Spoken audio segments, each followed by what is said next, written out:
Meta has to pay up to $18 billion. $18 billion.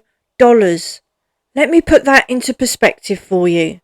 That's £13.3 billion. That's more than the GDP of some small countries. That's enough money to buy approximately 36 million iPhones.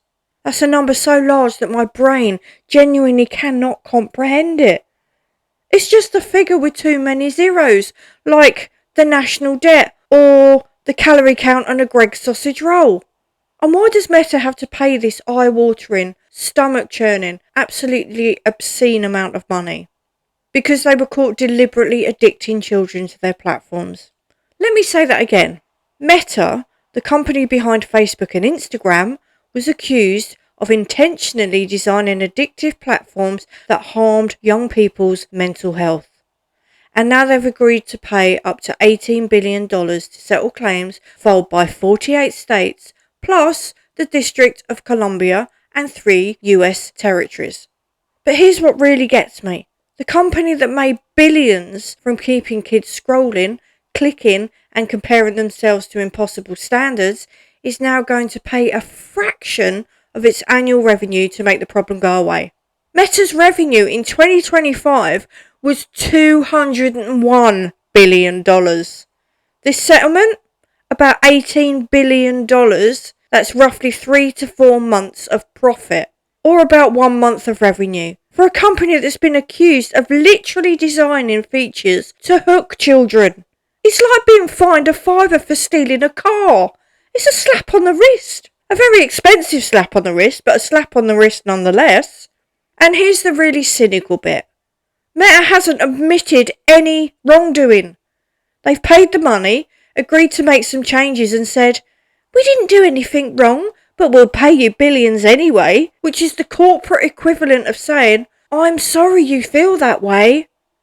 Today we're talking about the Meta settlement, what happened, what it means, and why I'm not sure it's going to change anything.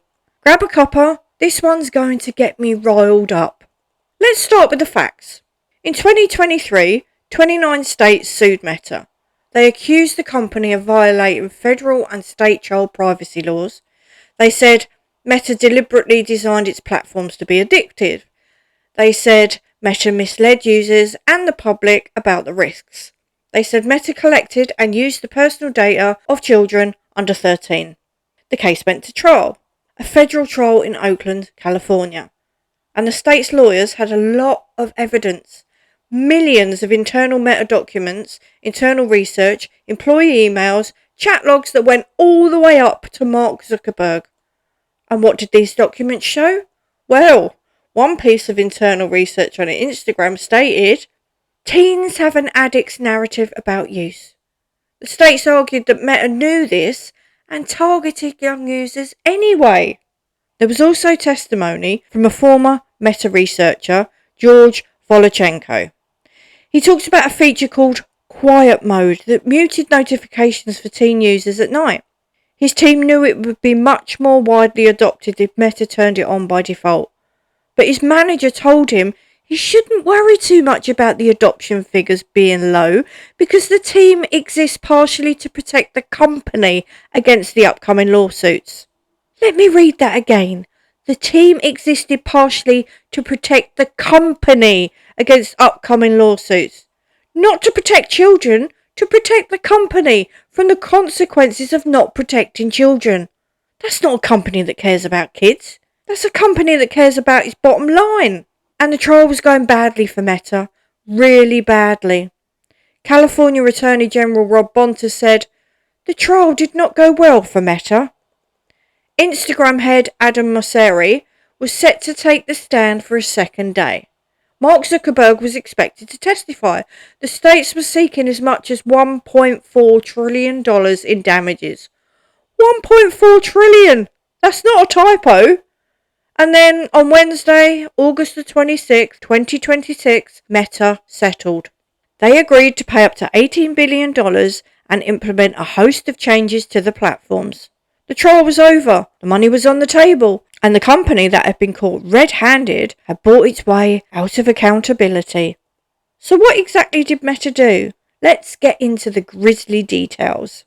The state attorneys general accused Meta of intentionally designing features to hook kids and teens. Things like an infinitely scrolling feed. You know the one. The one that never ends, the one that keeps you swiping, keeps you scrolling, keeps you engaged. Because if you stop scrolling, you might stop engaging. And if you stop engaging, Meta stops making money. Algorithmic recommendations. The algorithm that knows you better than you know yourself. The algorithm that feeds you content designed to keep you watching. The algorithm that doesn't care if that content is good for you, it only cares if you stay. Frequent notifications, the little pings, the little buzzes, the little dopamine hits that keep you coming back for more.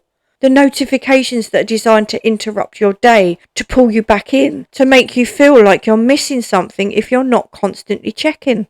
The state said Meta knew that millions of 11 and 12-year-old users were on Instagram and Facebook over the years, yet did little to keep them off the platforms.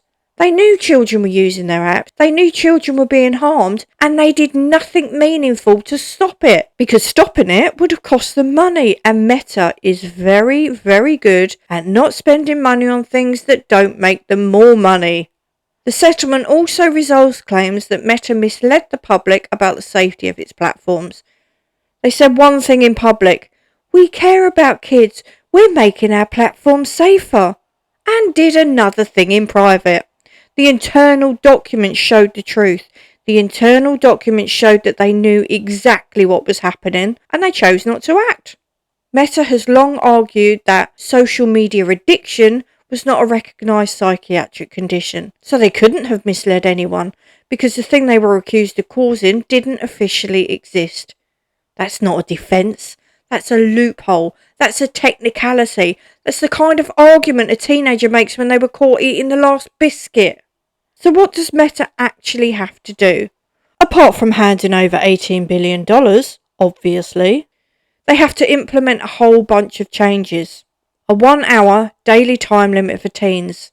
That's it, 1 hour, a single hour. The amount of time it takes to watch one episode of a drama, the amount of time it takes to have a leisurely lunch, and then after that hour is up, they're locked out for the rest of the day unless a parent overrides it. A nighttime block, also known as night mode or quiet mode.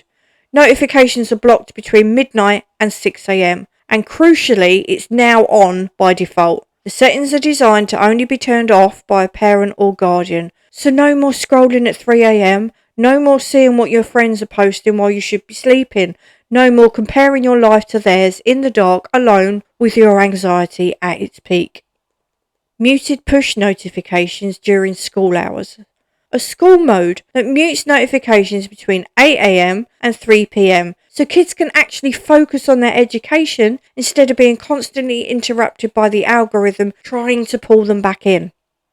Better age verification. They have to implement stronger measures to verify the ages of users who are under 18. Stronger parental controls.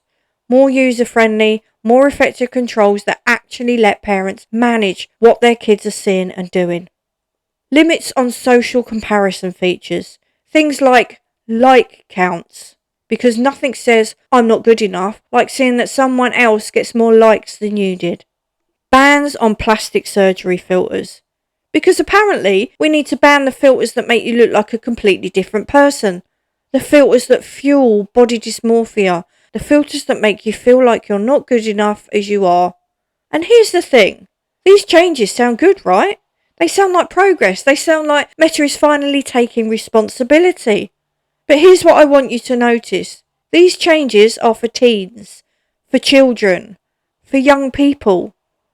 Meta is not doing this because they care about kids. They're doing this because they were forced to. Because the states had them dead to rights. Because the evidence was overwhelming. Because they were about to lose a lot more than $18 billion.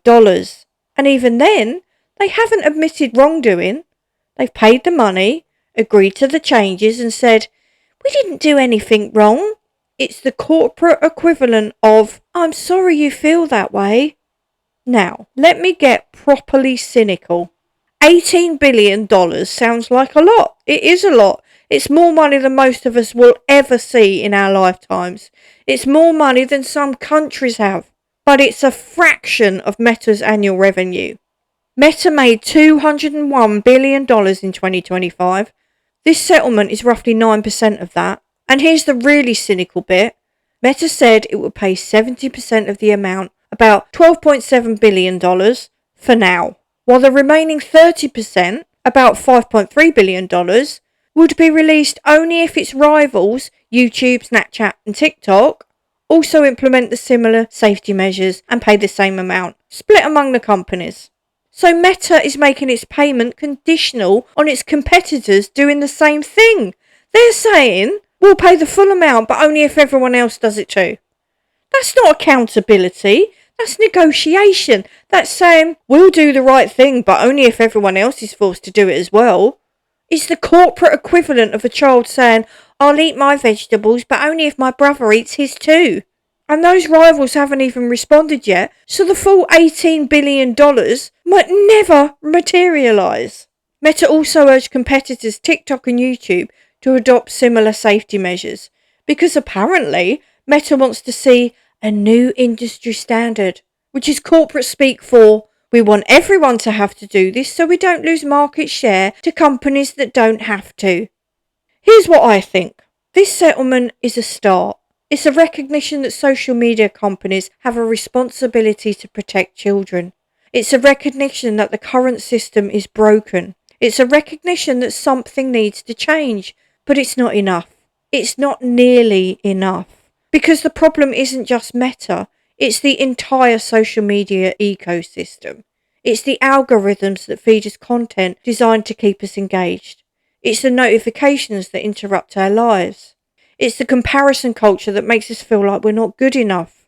And until we address the root causes, until we hold all these companies accountable, until we regulate the algorithms, until we stop treating attention as a commodity to be extracted, nothing will really change. This settlement is a sticking plaster on a gaping wound. It's a band-aid on a broken leg. It's a moment of accountability in a system that's fundamentally broken. And I'm not sure it's going to make a difference. So what does this mean for us?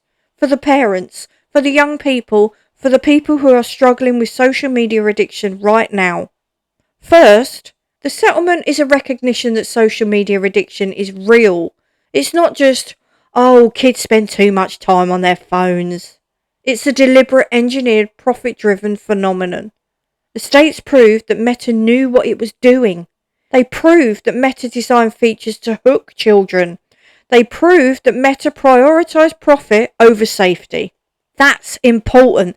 That's validation for every parent who's ever worried about their kids' screen time. That's validation for every young person who's ever felt like they couldn't stop scrolling. Second, the changes are a start, but they're not the solution. The 1 hour time limit is good. The nighttime block is good. The school mode is good.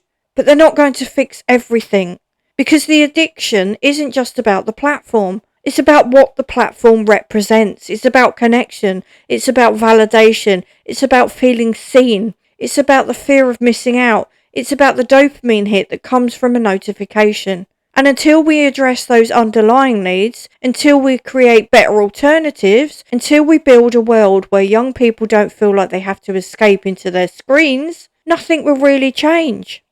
Third, this is a reminder that we need to be vigilant. We need to pay attention to what our kids are doing online. We need to talk to them about social media. We need to help them understand that the algorithm is not their friend, that the platform is designed to keep them engaged, not to keep them safe. We need to teach them media literacy. We need to help them question what they see. We need to help them understand that their worth is not determined by likes and followers.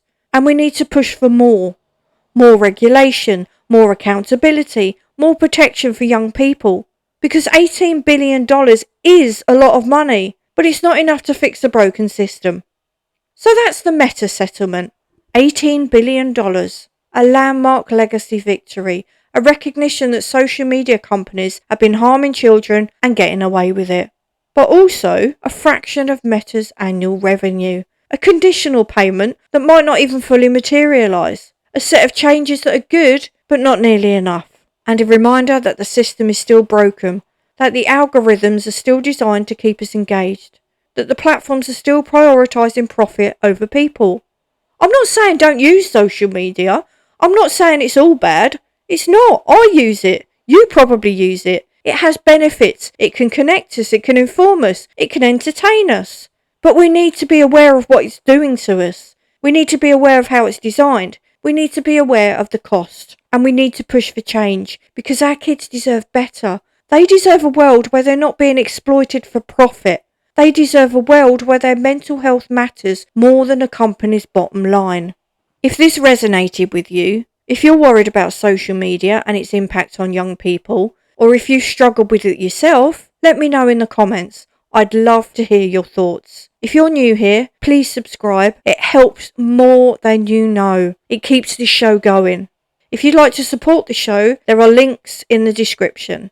Until next time, be kind to your brain and maybe put your phone down for a bit. I know I need to. This is Anxiously Ever After. I'm Jenny.